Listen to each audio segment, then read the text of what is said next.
Everybody knows what's been going on with the main event of UFC 200. Nate Diaz wants to fight on UFC 200. He will fight on UFC 200. And we're going to find him a new opponent. Ladies and gentlemen, Nate Diaz!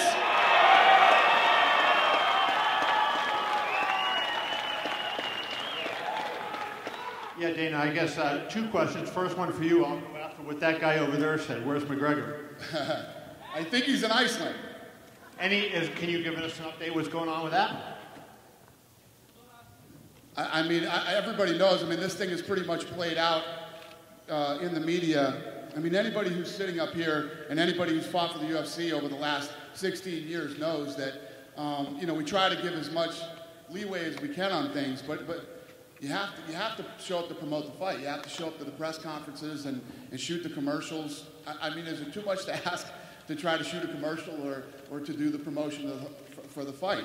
I mean, a lot of these guys came here from different parts of the world, Brazil and New Jersey.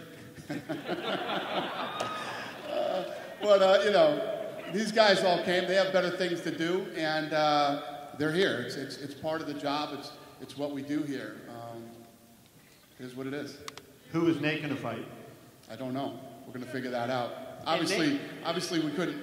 You know, we didn't make a fight that fast. And listen, we gave Conor every opportunity in the world to get here too. You know, we get criticized a lot for bending too much for Conor, and we do.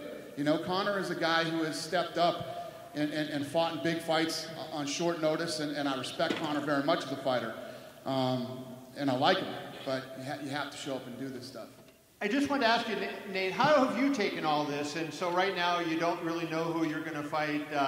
Is there anybody out there, you know, rumors of GSP being on the card? And I know, you know, he fought your brother, maybe Robbie Lawler. Is there any thought in your mind of who you would prefer to fight? And how have you dealt with all this McGregor situation?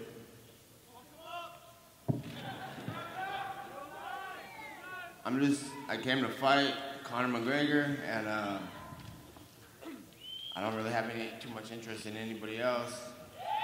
I don't have any interest in fighting at all. But if that's what we're going to do, I thought we were going to do it.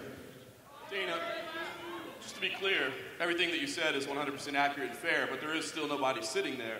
So is Conor still in the running? Could this still happen? Since the promotion hasn't started with anybody else, couldn't he say yes? Or are we closing the door entirely and saying Conor McGregor is ruled out of UFC 200?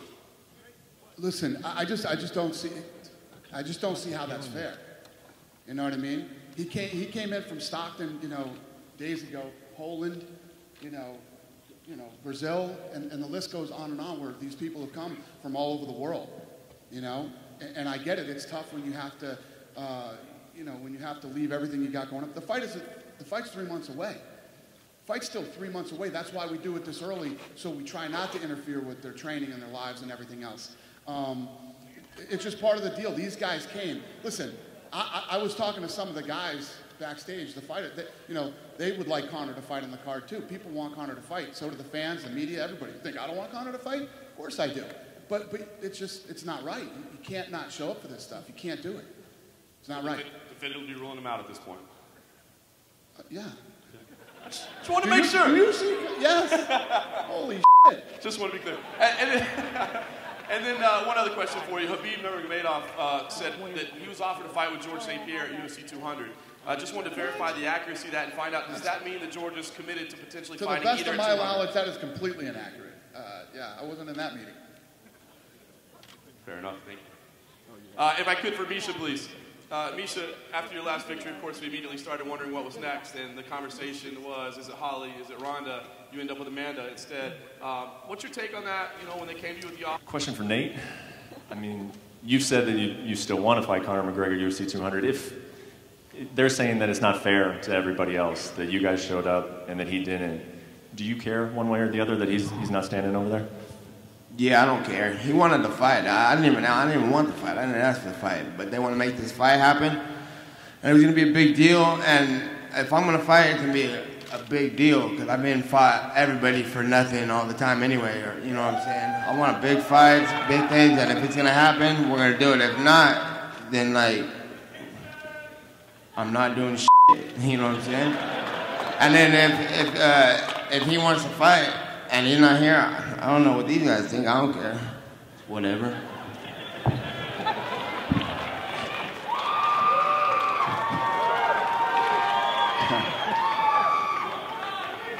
Hey, Nate, one more for you, and this might sound like a weird question, but Conor just tweeted something that makes it seem like that he's at least watching this press conference. You got anything to say to him if he's watching? What did he tweet? He tweeted something to the effect of he respects everybody making it out here, but no one on the stage made the company $400 million in the last 8 months or something like that.